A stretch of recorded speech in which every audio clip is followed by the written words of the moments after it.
This is Bobby Kraft coming to you live on SNN Live. I'm here at the Toronto Resource Investment Conference 2013. With me is Benjamin Cox from Aston Bay Holdings, symbol BAY on the TSX Venture. Benjamin, welcome to SNN Live. Thank you. How are you doing? I'm doing well. How about yourself? I'm having fun. Oh, good. I mean, your booth has been very busy this entire day. Well, it helps to, have chocolate and candy and all the good stuff to let people come by. Also, pretty rocks. People really like pretty rocks. Pretty rocks help really sell things. So between chocolate and pretty rocks, we're doing pretty good. And maybe something about the story of Aston Bay, too. Do you mind telling that to us? Aston Bay is a super high-grade copper project sitting in Nunavut. We've got an average assay of, I think, 1.8%. Our best hole, which we released last week, was roughly, I think, 2.45% copper over 110 meters.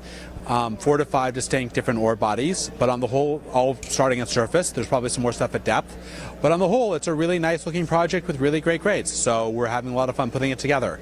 We took the company public in May, and we're currently cleaning up and making the stock look, making the company work, getting the IR out there, and making everything work very nicely. So that's where we stand. So where are the properties located? Nunavut, Canada, which is north of Canada, 20 kilometers from Tidewater, near the old Polaris mine. So Polaris mine. So can you tell me a little bit more about the from a historical perspective about this area? From a historical perspective, this project was drilled in the 90s. There's about 14,000 meters drilled on it, between two sets of ore bodies, the zinc and the copper ore bodies, which are both distinct. And it was pretty much left on care and maintenance for 10 years until we picked it up. So and we picked it up through a joint venture with a company called Commander Resources. So we're very happy with it. It's got a lot of historical work done to it. Market conditions currently are rough, so it's reducing our ability to raise capital. But with what the little capital we have a substantial amount of data from tech metals that we bought that we're currently in the process of cleaning up. And with that, we're going to have a fairly good news flow for the year. So what about the infrastructure in Nunavut? How's that? Nunavut is known for not having infrastructure, but the advantage of being 20 kilometers from Tidewater is you don't need a lot of it. The other advantage of 1.8% average copper grade is we have a copper grade that's roughly 6 times most of the junior mining companies out there. That means we need a mill that's a sixth the size, a power plant that's a sixth the size, and we fundamentally can operate with slightly higher cost infrastructure. High grade, that is a key point right there. Explain why high grade is more important. Expand a little bit on what you just said. Because you need a smaller mill, you strip less. So if you need to pull 100 tons of rock out to get a ton of copper at 1% copper, and you need to pull 300 tons of rock out to get a ton of copper at 0.3% copper, one mine is a much smaller mining operation and, more importantly, a much smaller stripping operation. So when you include a stripping ratio of 2 to 1 in there, you suddenly go to 600 tons versus 200 tons, and the amount of rock you move goes down, the amount of energy you use goes down, the amount of reactants you use go down, everything gets much simpler. So the goal in mining is to find the highest grade ore body that contains significant metal and to use that. And that's what we look for.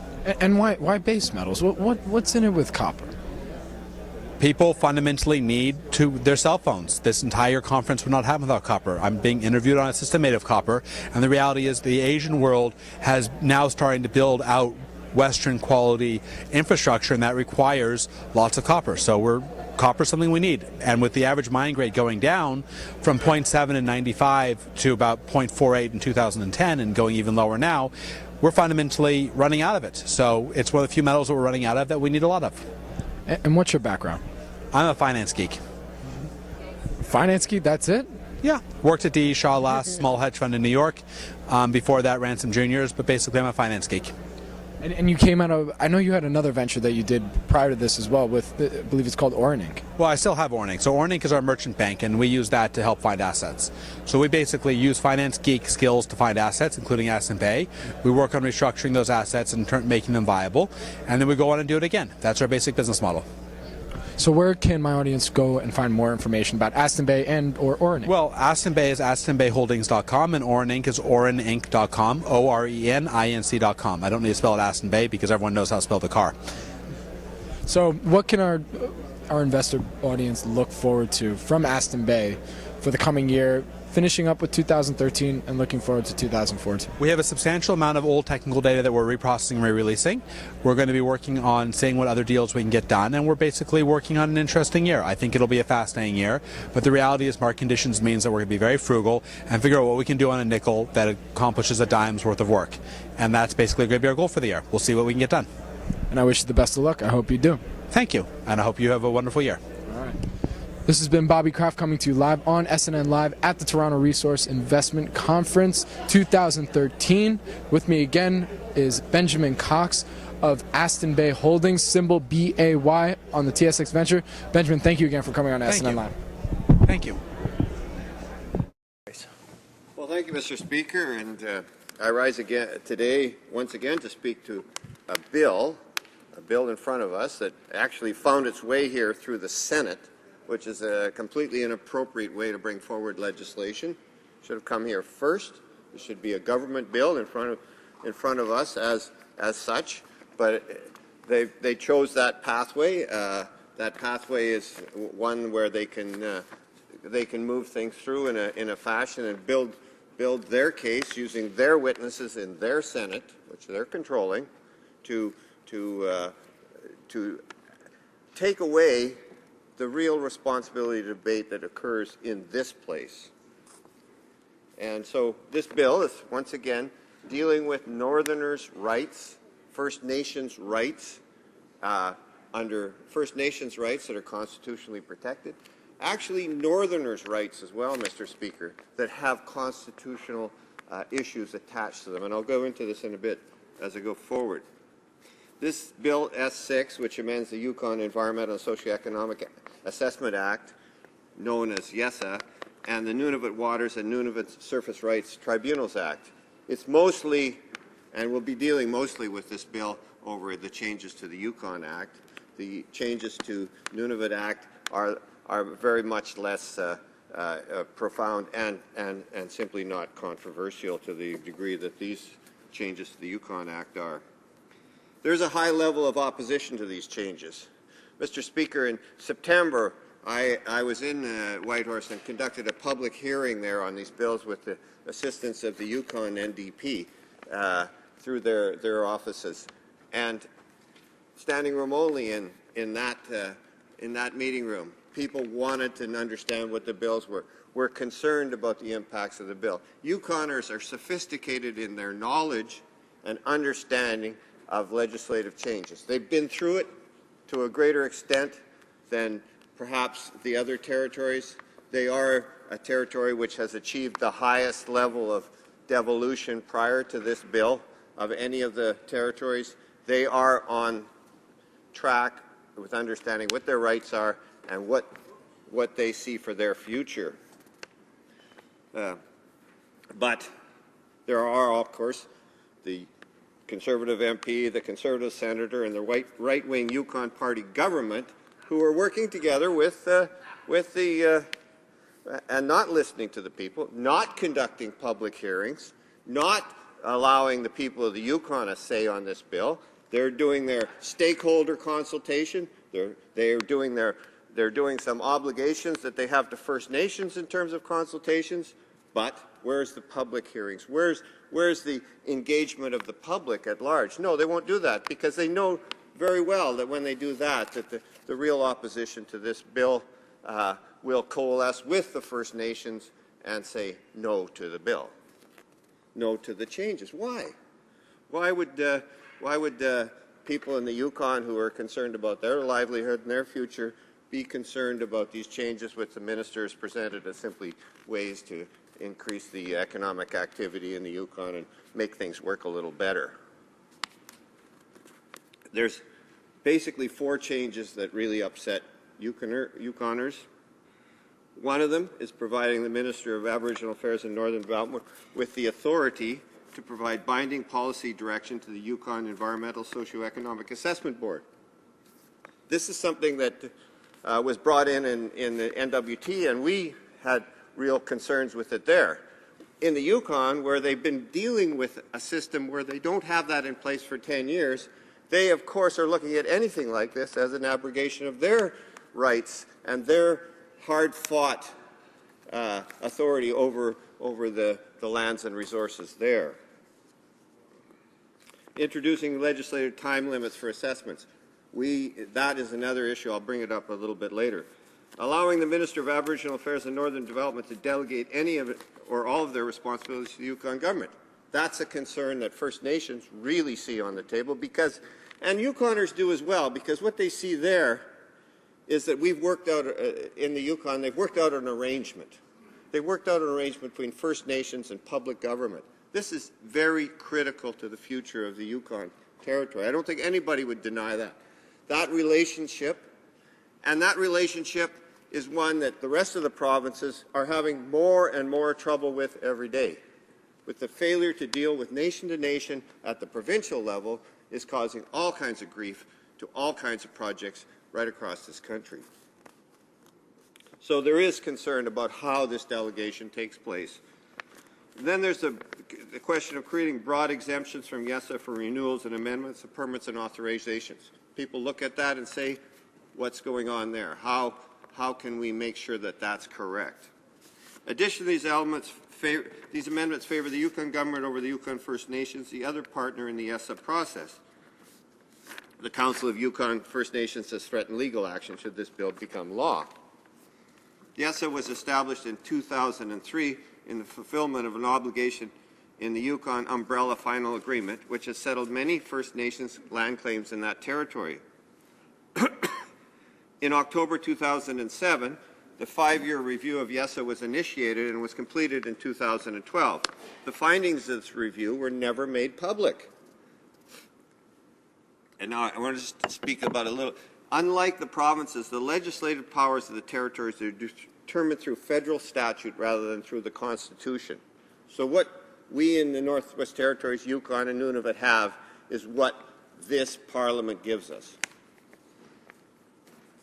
Section 3 of the Charter of Rights, which is part of the Constitution, guarantees that every citizen in Canada has the right to vote in an election of members of the House of Commons or of a legislative assembly and be qualified for membership therein. The remainder of the Constitution describes the territories as being lesser partners in Canada than the provinces. We have a problem in the 3 territories. We have a problem that we will remain without the authority of this body, House of Commons, giving us our full due under Confederation. We will not have those powers under the Constitution.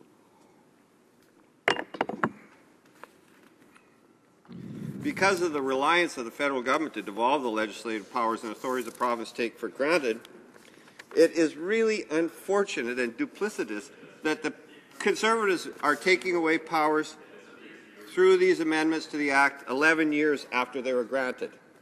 I know you might find this amusing that there's noises in the House, but that's something that we all have to live with.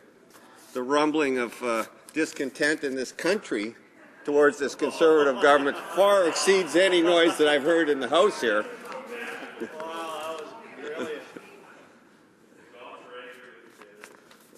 Yukoners are also angry about the lack of public involvement as this act was developed. As I said, I held a public meeting in September, full house. There was another public meeting held later on in the fall in the Kwalin Dunn Centre where there was standing room only. A few hundred people showed up to it. Now, why would people come out to a very dry discussion of environmental assessment? Because they care. They understand and they care about how their laws are being developed. If we went into the province of Alberta and said, we're going to change your laws about environmental assessment, this is the way it's going to go now, don't you think that the people in Alberta would come out and protest? If you did that in Quebec, what would happen? So why are we treated in this cavalier fashion, where a federal government can come into a territory, do hearings that are with stakeholders only, take the opinion of people that they consider important, and not have any public meetings talking to the people of the territory about what's going on in their own territory? When the original YESA was developed, the Department released drafts of the legislation in 1998 and 2001 for public review. It also undertook 2 separate tours of Yukon to meet with Yukon First Nations and other residents to review and discuss these drafts. A little different pattern here emerges. Back then, one of the discussion tours lasted for 90 days and went to every community throughout the Yukon. Every First Nations community not only had an opportunity to send in written submissions on draft 1, but each community had an opportunity to have an open public hearing in its community. The way this bill is developed has been so different. Listening to the Conservatives, you would think that this has been a multi-year program, incredible input. The reality is much different. The parties discussed the YESA process for many hours between 2008 and 2011 as part of the YESA 5-year review. It was a review required under the umbrella final agreement and not a discussion on a new draft bill. The amendments to YESA under Bill S6 that are of concern were never discussed and were never raised by the Conservatives during the 5-year review. These new amendments were introduced with little opportunity to ensure adequate consultation and accommodation. On February 26, 2014, as I said earlier to the Minister, Canada arrived at a meeting with Yukon First Nations and provided paper copies to those in attendance and wouldn't even give electronic copies to those that had to be in attendance by telephone. Changing the First Nations relationship to the Crown, changing the First Nations relationship to the Yukon Territorial Government, and we have a meeting where they can't even be there in person. They can't even have copies of the amendments. What's going on there? They had less than 2 months to respond to these changes. This was hardly adequate. Mr. Speaker, consultation means providing the necessary information to the parties. The Conservatives didn't do that step. The Conservatives failed to meet the test of their treaty and common law duty to consult and accommodate. So inadequate consultation with First Nations is required by law. Democracy also requires the participation of the public.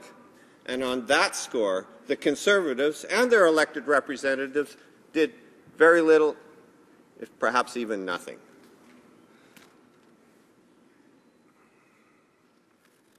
When I conducted a public hearing there, which as a critic, I knew I was going to be responsible to speak for Yukoners here in the House, conducted a public hearing, met with many of the public afterwards, met with the Grand Council, Chief of the Grand Council.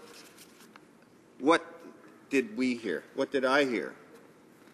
They questioned the constitutionality of the unilateral changes that are being proposed under Bill S6 that were not discussed during the 5-year review or during the McCrank report. So we've had plenty of, the government's had plenty of opportunities to discuss changes like this, but didn't take those opportunities. They say that the 16th month timeline is out of touch with the reality on the ground, particularly further north where, depending on the timing of the review, the project may have only one summer to conduct any necessary environmental work. So when it comes to the timelines, Yukoners who live there and understand the place say, look, there are problems with a 16-month timeline. That may not give us adequate time to provide the information to the board so that the project can be assessed properly. Another point, the Yukoners fear that the First Nations do not have the financial and person resources to adequately assess proposals, and a timeline like this would artificially strain the few resources they have. Well, this is a common problem across the North when it comes to environmental assessment.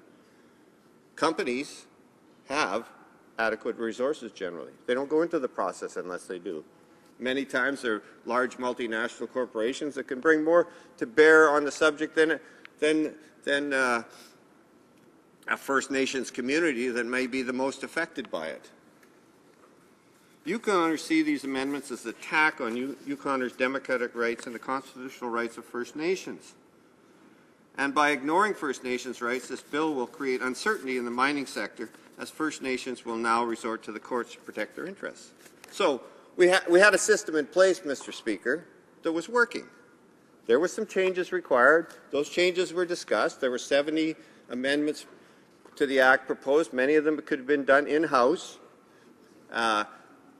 The people agreed to them according to the reports that we've heard, although those reports are not made fully public. Instead, the Conservatives brought in these other measures which have the ability to upset the operation of the Yukon in the years to come. Just as in the Northwest Territories, they changed the environmental assessment legislation with devolution. We have 2 First Nations now taking them to court over that. Where's the certainty in the process? Where's the certainty to mining companies that want to go ahead and do this kind of work when they're not sure that everyone has come on side and they don't know whether they're going to end up in a situation where what they're proposing is in front of the courts? Social license is a word that this government needs to understand. It should be branded on all their documents. Look, you need social license to move ahead these days. You can't simply be the way you've been. That's not working. You can look at all the pipelines, you can look at all the proposed energy projects across this country, and you're seeing social license is causing grief in almost every single case.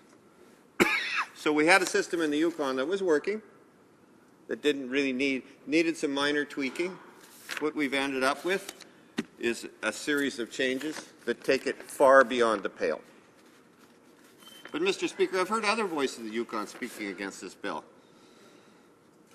The proposed amendments in front of the Senate today were not discussed in the 5-year process with Canada and the Yukon government. This is Ruth Massey, Grand Chief Counsel of Yukon First Nations testimony before the Senate Energy, Environment and Natural Resources Committee. It is our view that the YESA has been operating effectively and efficiently since its enactment in 2003. The federal government now wants to unilaterally make additional amendments to YESA. We did not request these amendments and do not support them. These amendments are not necessary. This is Mary Jane Jim, Councillor Champagne and Asiatic First Nations testimony in front of that same committee. 11 years ago, devolution gave the Yukon government province-like powers for land and resource management. This was an important step in Yukon's history and crucial in Yukon's ability to determine our own future, a future grounded in respectful relations among Yukon First Nations and the Yukon government. With these proposed amendments to what is made in the Yukon environmental assessment process, YESA, it's no longer ours. That's the Yukon NDP leader, Liz Hanson, in the Yukon legislature, October 23, 2014. Here's another quote. A long list of people deserve raspberries for this needlessly shady behavior. At the top of the naughty list are the Yukon Senator and the MP for the Yukon, who are supposed to ensure that the interests of Yukoners are represented in Ottawa. Instead, they've kept the public out of the loop, other than the MP muttering vague generalities about the forthcoming changes without offering any meaningful specifics. Shame on them. Yukon News editorial, environmental assessment reform should be done in the open, June 13, 2014. And the final one, and I know that Conservatives don't like to hear the real people talking. We believe that these changes will have a negative impact on the tourism industry and for Yukoners overall. As YESA is one of the cornerstones of the Yukon Umbrella Final Agreement, we are concerned with the Council of Yukon First Nations grievance with a lack of consultation regarding these proposed changes. Moreover, there was no opportunity for the Yukon public and the majority of stakeholders to provide their views through a transparent consultation process. This is the Tourism Industry Association of the Yukon in a November 21, 2014 letter to the Yukon MP. Thank you, Mr. Speaker. Mr. Speaker, the members of this House are here to represent the people of their constituencies. The people of the Yukon don't want this bill. They don't see the need for it. They don't understand why this federal government is taking things away from them that were well established in the Yukon that don't need to be changed. Why is this paternalistic attitude being foisted upon the people of the Yukon? Democracy is about serving the will of the people. If the Conservatives really cared what's important for the Yukon, they would listen very carefully to Yukoners. They're in an embryonic stage creating their own society, their own way of life, their own relationships with First Nations. This is what they are doing. If the Conservatives conservative people want to participate in there, go to the Yukon and join with them there as citizens of the Yukon. The citizens of the Yukon and the First Nations people in the Yukon should have the absolute right to the final say about how their land is being managed. We've listened to the people of the Yukon. We're ready to work to fight this bill.